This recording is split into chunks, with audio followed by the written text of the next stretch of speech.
He is a shepherd boy from a village at the edge of the realm, yet when he stands before a beast of terrifying power, there is not a trace of fear on his face. With nothing more than a crack of his whip, he fells the mighty leopard monster right where it stands. It was when I was 10 years old that I first discovered I had this power. Back then, I could barely wait to tell my mother that I could make pieces of wood fly through the air, and not only that, I could summon fire and conjure wind. But the moment she heard all this, she flew into a rage, the first and last time I ever saw her truly angry. Once her anger slowly faded, she called me to her side for a serious talk. She asked me if I wanted to keep living by her side. If I did, she wanted me to promise her that I would never use this power again starting that day, and never let anyone else find out about it. When I asked her why, Mom asked if I still remembered the stories about the nobles and the knights. I told her of course I did. She then told me that whether one was a noble or a knight, anyone who possessed this special power was called a wizard. But nobles and knights were fundamentally different. Nobles were descendants of the Freyans, a sacred people who once descended upon this world to save humanity in ages past. Knights, meanwhile, were those of mixed blood, descendants of nobles whose lineage had merged with that of ordinary humans. That was why, even among wizards, the distinction between nobles and knights still existed. And that was exactly why she needed to tell me that I must never use this power, because I had inherited my father's power as a knight. Beyond this village there were many cruel nobles, and to them, knights were nothing more than slaves. So I had to remember this. I must never let anyone know that I was a wizard. You can promise me that, can't you? 8 full years have passed since that day, and I have kept my word to her all this time. Then one day, a young man in the village tells an elder that a monster has been spotted near the outskirts. The creature is shrouded in shadow, like a leopard the size of a house. The villagers are deeply unsettled, but the village chief has already gone to town to find a wizard. Once he brings one back, the monster will surely be dealt with. Hearing this, the elder warns them to be careful. Without a wizard, killing a monster is next to impossible. The young man says they have already warned everyone in the village, but there is one person they have not told yet. The elder is puzzled. Who is this person? The young man answers, Turan, the shepherd who lives up on Mount Hisariel. At this moment, I am lying on a stretch of lush, green grass, staring up at the pale blue sky with nothing on my mind. The same view as always, the same life, day after day. If this keeps up, I might forget how to hold a conversation. And just as that thought starts to ache in my head, a voice reaches me. You poor little wretch. The sun has not even set and you are already slacking off? When I see who it is, I wave him off. Stop blocking my sunlight. He scowls and says I have no manners. Are you still holding a grudge about what happened back then? What happened back then? I shoot back. You mean when my mother passed away and you tried to seize her flock, claiming it was village property? He clears his throat twice but offers no defense. So I go on. If that is what you mean, then yes, I still remember. I am not generous enough to hand over my mother's belongings, and we are certainly not close enough for pleasantries, so say what you came to say and get out. His face tightens like he wants to snap back at me, but my cold stare stops him cold. He looks away and tells me a monster has appeared near the village. Apparently a leopard the size of a house. Rop was the one who spotted it. I show no sign of alarm. I just reach down and pat the lamb beside me and say, that is quite the problem. He looks baffled. Aren't you scared? You are the most likely target out here. I have no idea where you get the nerve. Anyway, the chief has gone to town for a wizard. Just be careful. I came to warn you because I was worried about you. The moment the words leave his mouth, I tell him he is a terrible liar. Why not just say you are worried about the sheep instead of pretending it is me you care about? But since you have said your piece, get out of here. That foul mouth of yours is already polluting the air. Fuming, the old man turns and storms back the way he came. In this world, the creatures that earn the name monster are beasts that wield mysterious power and magic. If humans have wizards, then the beasts have monsters. A wizard coming all the way to this backwater village because of a monster. It seems I will finally get to see one with my own eyes. But if it's the village chief who hired them, they likely won't be anyone special, even if they are wizards. Still, I want to see them with my own eyes. Just then my nose catches something in the air. That scent is blood. I follow the smell. When I reach the source, I find the old man I had just spoken to, dead. He came to warn me, and ended up the one who got hit. The wounds do not look like the work of an ordinary animal. It has to be the monster he mentioned. Then I sense movement around me. As it draws closer, I see it. The leopard monster that Labus described, as large as a house. Inside one of the houses, a child asks his father, are grown-ups really no match for that monster? His father says yes. Ordinary people like us would not even leave bones behind. The child looks up anxiously. Then what will happen to our village? His father gives him a gentle pat. Don't worry, the chief will bring back a wizard. Wizards can deal with monsters. But the child tilts his head in confusion. Are wizards definitely able to beat that monster? Of course, his father says. They are born with the power of magic. They are extraordinary beings. A single word from them can wipe out the most terrifying monster. Meanwhile, I stand perfectly still, watching the ferocious leopard monster before me. I mutter a single word under my breath, and the leopard lurches back several meters, because in that brief instant, it sensed something from me, the aura of a predator. Watching it, I murmur to myself, so it doesn't work anymore? Then it lunges at me again, ferocious as ever. I bellow, stop! The leopard flinches back another several meters at my voice. That settles it. It really has stopped working. Otherwise it would have actually stopped. Just then, the leopard monster swings its razor claws straight down at me, the golden markings on its face twisted with savagery. I sidestep before the blow lands. Watching it rage, I let out a quiet breath. If that is how it is going to be, then I will handle this the shepherd's way. The monster sees me move and coils itself, ready to strike. I whisper to the stone in my left hand, harden, then wrap it tight with the whip in my right. Golden light blazes to life in my eyes. I swing the whip, step forward, and breathe one more word, faster. The moment the whip cracks, the stone tears through the air like a cannonball, hurtling straight at the snarling monster. A thunderous crack, and the stone grazes the leopard's ear, spraying blood through the air. The monster erupts in fury, unleashing every claw and fang as it charges at me. But what I was aiming for was never the ear, it was the skull. In an instant, the stone drives clean through its head. I look at the monster lying dead before me and mutter, that is the first time I have ever used this on a monster. Now, should I drag you off to some ravine or what? I grumble to myself. Those people in the village are such a headache. After dealing with everything, I head back to my home up on the mountain. Because of the promise I made to my mother, I have never told anyone I am a wizard. Never used my power in front of others. Just as I am about to rest, there is an urgent pounding at my door. Turan! Turan! Someone calling my name over and over. The moment I open it, I find a crowd of villagers glaring at me. They have come about Labus. I let out a yawn and ask without flinching, what, are you here to accuse me of killing Labus? Before I even finish, the burly man leading the group seizes me by the collar and shoves his face into mine. That's right, you piece of filth. You hurt that old man and fed him to the monster. I hold his stare in silence for a moment, then say, I know exactly why you're trying to frame me. You were too afraid to fight, so you ran, and the oldest man in the village paid for it. Now you are terrified of looking like cowards, so you are pinning it on me. Livid with rage, the man draws back his fist, ready to beat me senseless. But I casually step out of the way, my expression never wavering for a second. For me, magic is simply the most convenient way to settle things. When I want something badly enough, it happens. At the cost of mana, I murmur one word, fall, and someone in the crowd goes down. Dealing with people like these does not require fire magic or any great show of force. A subtle nudge of power is more than enough. It ensures their survival, while putting them firmly in their place. And this is how, over these 8 long years, the way I have hidden what I truly am. I look at them sprawled across the ground and sigh. You'd be better off saving that breath for Labus's funeral. I turn to the women standing nearby. Are you here to fight too? They quickly wave their hands. No, we just came to check on you. I go quiet for a moment, then tell them to take these idiots home. After clearing up that mess, I start to undress and settle in for the night. I know full well this will stir up trouble in the village again. They will try to squeeze money out of me the next time we do business, but I don't care. I'll just beat them until they settle on a fair price. Just then, a voice interrupts my thoughts. I mutter, have those people lost their minds? Back already? I throw the door open ready to unleash on them, but to my surprise, a middle-aged man stands there instead. I ask who he is. He pauses, then says, sorry to disturb you. I was going to ask for your help along the road, but now doesn't seem like the best time. When I hear he is a wanderer, I go quiet. I offer a brief apology, explaining that I just sent some unwelcome visitors packing and thought they had returned. These words of courtesy were things my mother once taught me. I'm not sure how well I pull them off. Living in this wretched village, I've never really had cause to speak decently to anyone, so the whole thing feels a little awkward. Looking at what he is wearing, I find myself curious. Why would a wanderer carrying a sword come all the way out to a place like this? I ask if he is looking for an inn, and before the words are even out of my mouth, his stomach lets out a long, low growl. I sigh, reluctantly stepping aside to let him in. Once I set some food in front of him, I tell him my home is humble, so I'm afraid there isn't much to offer. He shovels it into his mouth and says between bites, this is already a feast. Then he asks, have you really never met anyone from outside the village? I tell him that's right. I grew up on this mountain, and have been a shepherd my whole life. This town rarely gets visitors from outside. He looks up at me, clearly finding me interesting, because for someone who grew up as a shepherd in a place like this, my manners are surprisingly refined. He compliments my parents, saying they must have raised me well. I tell him it all came from my mother, but she passed away a few years ago. The man pauses and makes a small gesture of prayer, saying, to have raised a son as fine as you, she must be proud of you in heaven. He thanks me again. I tell him I'm only living the way my mother taught me. Then I ask, genuinely curious, what brings you all the way out here to this remote little town? He tells me someone hired him to come deal with a monster that looks like a leopard. The moment I hear that, I go completely still. I ask right away, you must be the wizard the chief mentioned. He confirms it without hesitation. That's right, I am that wizard. May I ask you something? I agree without much hesitation. He tells me he can sense that the monster was in this area, but he cannot detect it anywhere. What puzzles him even more is that I clearly know about both the monster and the chief's plan, yet here I sit, completely calm, not going anywhere. If that monster were targeting humans, you would be the most exposed person out here. Aren't you afraid? For a shepherd who has never left this town, your composure is extraordinary. So who exactly are you? Are you a wizard? His words take me back to when my mother was still alive. Back then I asked her why no one could ever know I was a wizard, and she told me it was because of the cruel nobles. If nobles are like shepherds, then knights are like the dogs they keep. They may love you like family, but when the time comes, they will sell you or throw you away without a second thought. So mom doesn't want that life for you. Turan, do you want to keep living like this? Just the two of us? If you do, then remember this. Never let anyone find out you are a wizard, especially other wizards. If they find out, they will tear us apart. They will turn you into their hunting dog and discard you the moment you are no longer useful. To keep from being recognized as a wizard, there may come a day when you are forced to take a life. The man asks again, why have you gone quiet. Was my joke just now a bit much? He scratches the back of his head with an awkward laugh. I stay quiet for a moment, then offer an apology. I do not really have a sense of humor. He shakes his head and says the apology should be his. Sorry for making such a joke at your expense. I manage a small smile and tell him that is the first time a wizard has ever joked with me, so I was caught off guard. He laughs and says my reaction was just too entertaining. He could not help himself, though perhaps he went a little too far. He reaches out his hand and says, we have been talking this whole time and I still have not introduced myself properly. A pleasure to meet you. I am Kane, a wandering wizard. I reach out and take his hand. I tell him my name is Turan and I am a shepherd. I am 18. When he hears my age, he offers his own. 75. I tell him he does not look it. He says wizards live a little longer than ordinary people and age a little slower. I ask him why he became a wanderer. He tells me that after 60 years of service to House Arabian, he chose to walk away. He wanted to spend his later years drifting from place to place, with no ties and no fixed home. And so we sit and trade stories with each other. It is the most enjoyable conversation I have had in my entire life. Before long, the light outside has faded to evening. Kane rises to his feet and says it is time for him to head out. He sets a coin on the table. He tells me it is an Arabian silver coin, one of the purest in circulation, more than enough to cover the meal. I stand and thank him. May your hunt go well. He stops at the door and turns back. I will probably be around for a few more days, so I may come back and freeload a few more meals. A few days later, I let the flock out as usual, and once they have eaten and drunk their fill, I call out, gather up, and the sheep all lift their heads at once, and drift toward me. I still feel the warmth from yesterday's conversation. It is the first time I have ever met a wizard, and the first time I have ever enjoyed talking with someone so much. An ease and humor always flow through his words. He possesses a polish and sophistication that none of the adults in the village can match, and over these few days of talking I realize he is genuinely a good person. I used to think knights were nothing more than emotionless hunting dogs trained by arrogant nobles. That makes it a little hard to figure out how to tell him. There is no monster left on Mount Hisariel. Meanwhile, Kane is out searching for the monster's trail. But something is off. There are clear signs of a battle here, yet he cannot sense a single trace of presence. Has the monster already been killed? Then who did it? Did the chief hire another wizard besides him? He lets out a quiet breath of relief. He doesn't care who killed it. What matters is that this place is safe. But then something catches his senses. He spins around, and a razor-sharp claw tears into view. Its owner is a grotesque monster, its skull split open by a massive wound, jagged fangs growing out along the gash. Kane stares, unsettled. A monster's wraith. Who in the world left it like this? Before he can even finish the thought, the wraith's claws drive straight at him and crash into the spot where he was standing with a bone-shaking slam. Kane thinks, why didn't whoever killed this monster absorb or dispel the mana left in the corpse? Any wizard who hunts monsters should know to do that, so why leave the body to become a wraith? Or is he just a rookie knight who didn't know that leaving a corpse's mana unabsorbed would turn it into a wraith? Or maybe they had other intentions entirely. Either way, he has to destroy it now. A gleaming golden sword materializes in Kane's grip, and he drives it straight at the wraith. But the moment it makes contact, the sword shatters to dust. Kane is stunned. His magic, useless. Does this wraith's mana actually surpass his own? In the next instant, the wraith vanishes completely. Kane sweeps his eyes across the surroundings. Where did it go? Then bubbles begin to rise from beneath Kane's own shadow, and a savage claw reaches up out of the darkness below him. Kane reacts just in time before the strike lands. He looks at the wound on his hand, shaken. This is not something an ordinary knight could handle. At minimum, a low-ranking noble would be needed to have any real chance against it. Never did he expect to encounter a wraith of this level in a remote mountain village like this. Life truly is full of surprises. He lowers his head, jaw set.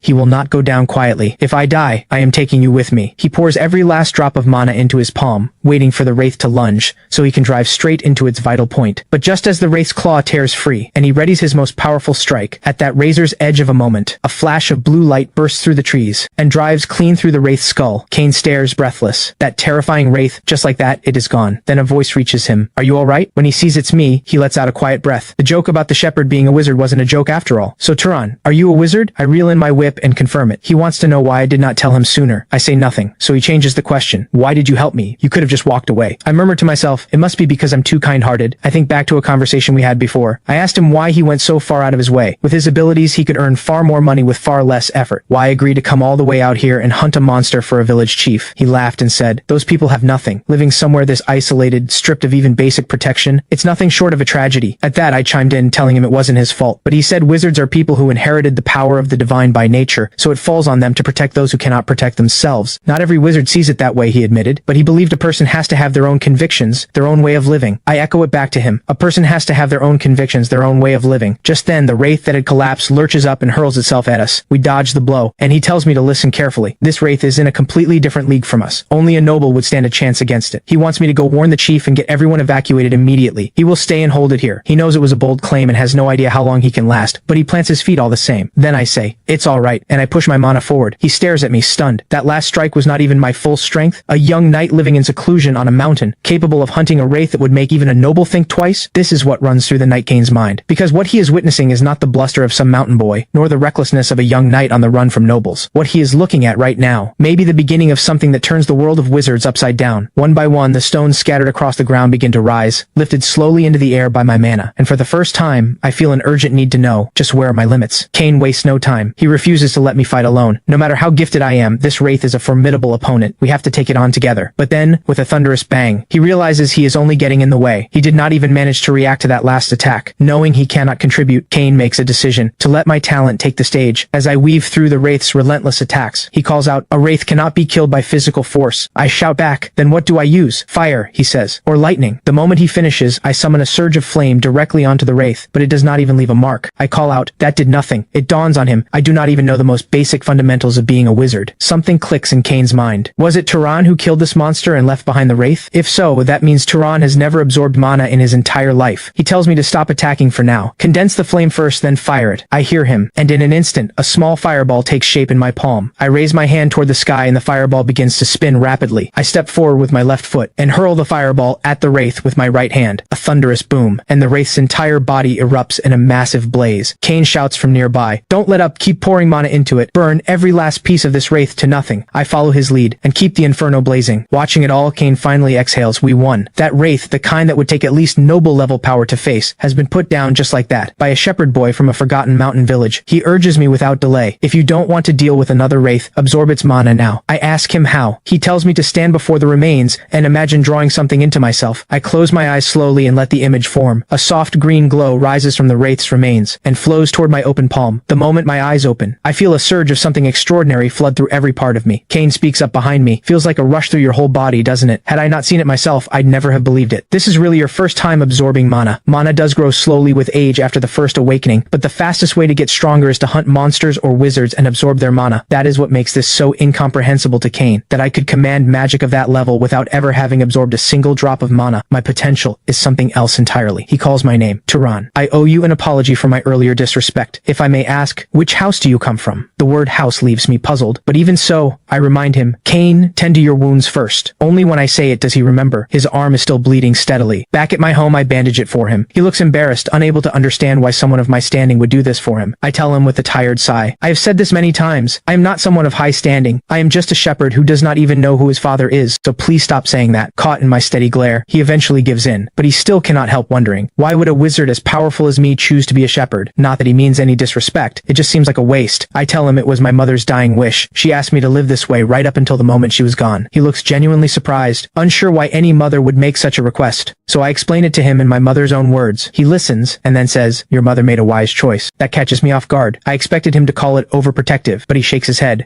He tells me, "Wizards carry great power, but power always brings conflict. More than 20 years ago, a great war broke out between several noble houses. The house I served, House Arabian, went to war against House Zahar. Countless people lost their lives. Of the more than 3,000 Arabian knights who fought, over 900 never came home. What made it even more devastating, everyone I was close to was among those 900. My friend always said he would open a laundry when the war was over. My teacher never stopped scolding me, told me I still had so much left to learn, and my wife and my son, all of them slaughtered by House Zahar. I was the only one who made it out. So in a way, your mother was right. A knight's life can end more easily and more meaninglessly than any ordinary person's. But there is one thing she was wrong about, and that is your talent. I'll admit, it might sound like I'm exaggerating in my current state, but I have a pretty sharp memory as a knight, yet compared to you, someone who has never once absorbed mana, I'm nothing. So you should understand by now just how powerful your gift is. At the very least, it's on par with the nobles. And even among nobles, your talent would rank among the finest. This surprises me. Does that mean my father wasn't a knight after all? At that, Kane slowly rises to his feet. In rare cases, a noble can have a child weaker than a knight, and a knight can have a child of noble caliber. So in a sense, I think you should leave this place and see the world beyond. I ask him why. He tells me that humanity needs more nobles and knights, because humans have yet to fully claim dominion over this world. The other races driven out by the gods long ago still wait for their chance to rise again, yet the nobles of today do nothing but fight among themselves. That is exactly why this age desperately needs nobles who are both powerful and compassionate. Nobles like you. And above all else, you're not content with being a shepherd, are you? His words leave me quiet for a moment. Then I ask, what can I find down there? He says it depends entirely on what I want. Wealth, glory, power, family, friendship, none of these are easy to come by up here, are they? Imagine traveling the world as I do, hunting down the monsters that threaten humanity, or become an adventurer who who chases the unknown, or be taken in by a noble house and walk the path of power. Hearing this, something clicks. All of that sounds far more interesting than herding sheep up here. Thank you. You're the first person to make me genuinely curious about the world out there. At that, Cain tells me he will support whatever path I choose. Then he asks what my bloodline ability is. Seeing the confusion on my face, he catches himself. My apologies, I keep forgetting you don't know anything about magic. A bloodline ability is a trait nobles inherit from their ancestors, the Freyans. It's also what distinguishes a noble from a knight. He finishes speaking and conjures a small fireball in his palm, then asks, when you use magic, is there any spell that feels unusually effortless?